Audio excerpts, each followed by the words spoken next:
Ladies and gentlemen, joining us on the Rothman Orthopedics Guest Line, a man I used to interview when I used to do this little show called the 700 Level Show, a man I miss dearly, Mr. Roy Burton of the Broad Street Line. What's up, Roy? Mr. Marc Farzetta, how's it going, man? Going fantastic, Oh, that's shameless plug. Yes. I'm going to be on with you this weekend. Am I not on the Broad Street Line? This is true. Mark will be joining us on the Broad Street Line this Saturday, 10 a.m., 106.5 FM. Check it out. There you go. And you guys can listen to that even without me. I mean, it's probably better. It's probably better without me. I come in and I bring you and KD. I just bring you right down is what I do. Roy, let's talk some Sixers, man. I want to believe. I want to have confidence. I want to enjoy what I think is Embiid or no Embiid, the last series I'm going to see the Sixers play this year. Who's going to be the guy to carry this team? Is it James Harden? Is it Tobias Harris? Is it Tyrese Maxey? Is he going to still shoot threes from the freaking logo as he was in game one? Like, who's going to be the guy you're most confident in coming in to maybe save this team? It sounds weird to say it because if you asked me this question a month ago and I gave you this answer, you'd probably look at me like I had three heads. But I think the man's going to be Tobias Harris. He's been fantastic in the playoffs. He played his defense has been excellent over these first 7 games, and again offensively he was the star of game one if you want to call anybody a star. Right. He was the best offensive player on the court for the Sixers in game one. Tobias is that X factor. Like, he's going to be the guy. I think we know what we're going to get with James Harden, and I'm sure we'll talk about him in a second. And Tyrese Maxey's 21 years old, so he's going to have his good games and he's going to have his bad games. I think the X factor is going to be Tobias Harris, and if Tobias can give you those game one types of performances going forward, maybe the Sixers can steal a couple games before, or like a game, let's say, before Joel comes back. Yeah, I like the idea of Tobias Harris being more like the earrings on the pig. Like, I don't know if we had a star of the game and like the earrings on the pig. Yes. Before we get to the rest of these guys, am I justified in losing my mind over Paul Reed? I was with Doc, like, we're not going to go on the Paul Reed victory tour. Like, I would never say that, because what if you're Paul Reed hearing that? Hey, thanks for working your ass off. Now you'll never start. But for me, I just feel like he's the closest thing to an answer that the Sixers have. He's not the answer, but he's the closest thing the Sixers have to an answer while Joel Embiid is out. I understand, again, the hesitation with Paul Reed, because, again, when you saw when he got in the game in game one, like, the man's a foul magnet. Like, he's going to, attract fouls like, flies are, attracted to the light in the summer. But that said, you saw how terrible DeAndre Jordan was at the start of game one. And I think we all kind of felt that DeAndre Jordan was going to be that bad because, again, him, trying to defend Bam Adebayo, just a bad matchup, off the rip. But when you just saw how bad it was in the first 5 minutes, I think he was a -12 in those first 5 minutes. Yeah. And Doc, for whatever reason, went back to him later, and then in the post-game press conference got upset that people, thought, throughout the fact that, DeAndre Jordan was so bad, maybe you want to switch this out. He got upset at the fact that people said, hey, maybe Paul Reed's a better option. And I guess he wanted to pass the blame on the players, saying the players wanted DeAndre Jordan over Paul Reed. Why would you want a player who was so inefficient on defense you had to pull him out in 4 minutes? I just don't understand it. See, but here's my take on that. I think what went down was, I think he had that conversation with James Harden, maybe Tobias Harris, and they're probably like, all right, we've got to get the veteran. Let's give the veteran a chance. And that I almost understand. Like, okay. I understand that. But at halftime, you mean to tell me those players were still banging that drum for DeAndre Jordan to get out there? Are you kidding me? There's no way. DeAndre Jordan, again, he was, I think it was a -12 in the first half. Paul Reed came in and he went small, with Niang and those guys, and you had the lead at halftime. Clearly, everything you did in the non-DeAndre Jordan minutes in the first half worked. And then you went away from it immediately at the start of the second half. You went down, I think, 5 immediately before you got him out. And then from there, it was just, like you were just kind of dug yourself too big of a hole. I just don't, I understand, if you want to placate your veterans a little bit, understand, I get that a little bit. If it's not working, it's not working. And if you're not going to coach this team and do what you think is right, then just let Tobias and James Harden coach. Just let them coach if you're going to let them, call the shots. Even if you go into halftime and the player's like, hey, we still running with Jordan, right? We're DJ. Like, as a coach, you got to be like, what are you, nuts? Yeah, like, we just had a 16-6 run to close this out. We're up a point thanks to Paul Reed. In part, thanks to Paul Reed. But okay, so that's the Paul Reed victory tour that I'll continue on from now on. When it comes to this particular offense, right, without Joel Embiid, you mentioned Tobias Harris stepping up. Is there any chance that the bench is going to step up? Is George Niang going to continue his 0 for 7 shooting? Is somebody coming out? Is Furkan Korkmaz going to get reps? Who's coming off that? Shake Milton? Who's the guy that's going to come off that bench and actually give you some minutes? I wish I knew. And that's the thing. Whenever anybody asked me about the Sixers and, their playoff prospects, the number one thing I kept coming back to was the bench. It's like you need to have just functional shooters, functional scorers off the bench when your big guys are either hurt or they just don't have it that night or anything like that. If you look around, look at Miami, Tyler Hero, Victor Oladipo, look at Milwaukee. They have a couple of guys who come off the bench. The Sixers don't have that consistent scorer off the bench. Shake Milton will give you a game maybe once a series. Furkan, we barely see him unless it's garbage time. We saw him a little bit in game 1. There's no consistent guy that you can count on off the bench.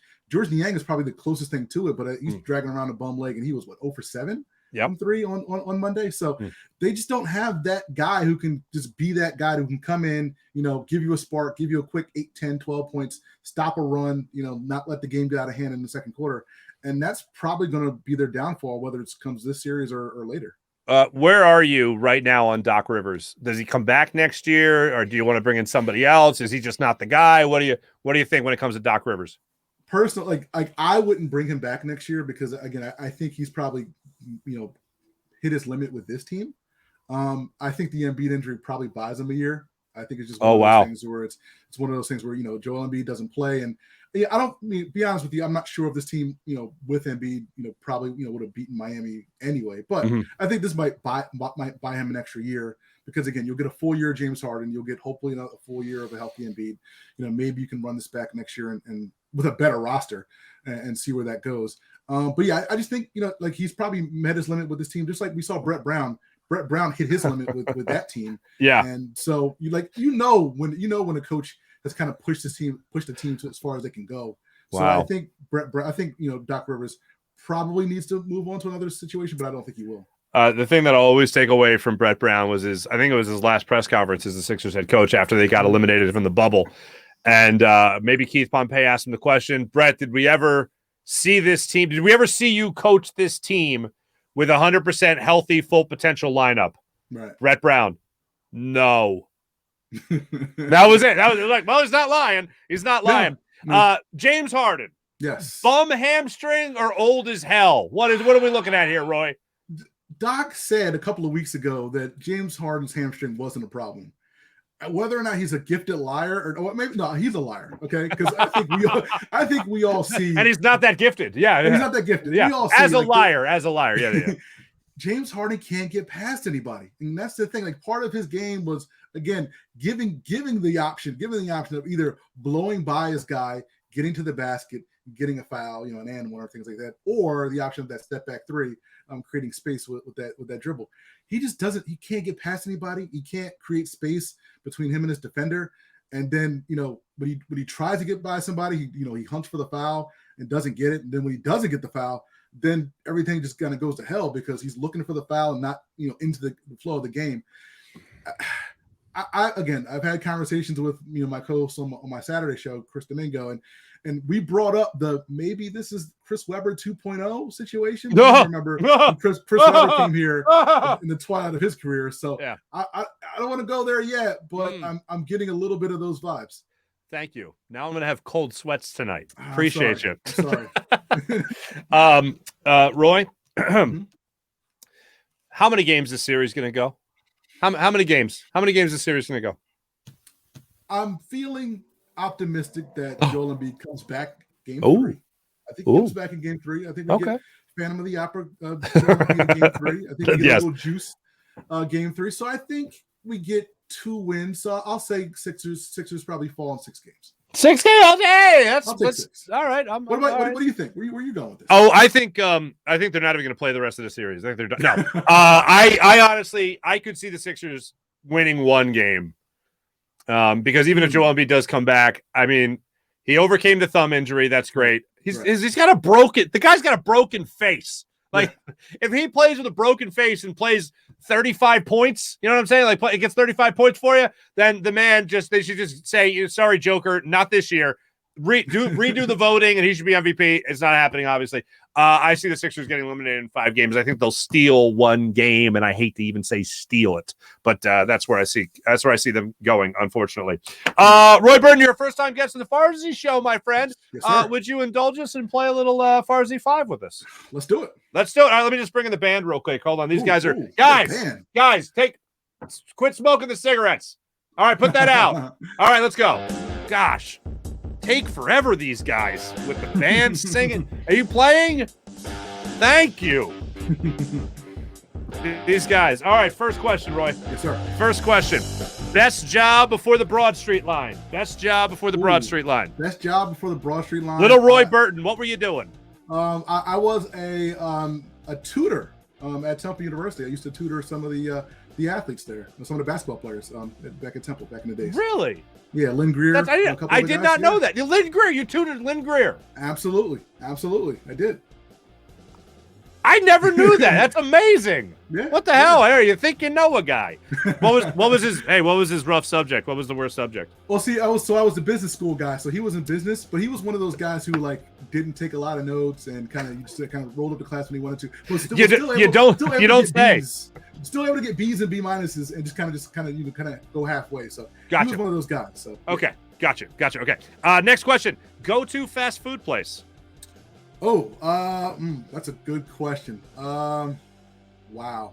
I don't know. I'm a big Five Guys fan, so I'll go Five Guys. Ooh, I like Five Guys.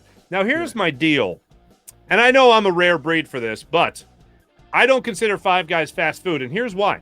Because it's slow.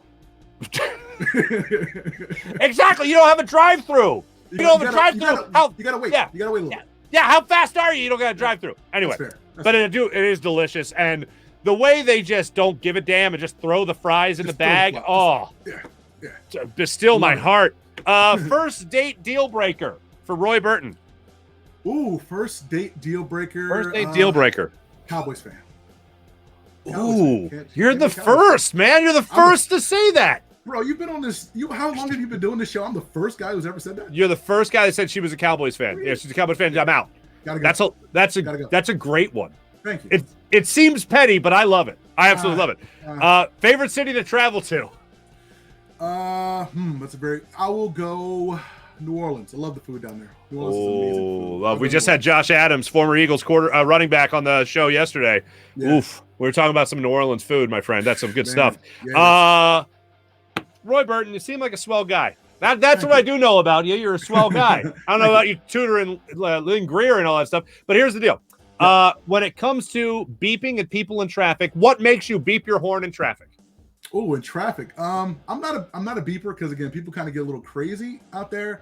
I'll say this though, I do get it unnerves me a little bit if I don't get the little wave. If I let somebody go. Yes, I can't believe it's been this long. We've asked this question a bunch. No one said the no thank you wave drives you crazy. I need the wave, just a little wave. Just give me a little.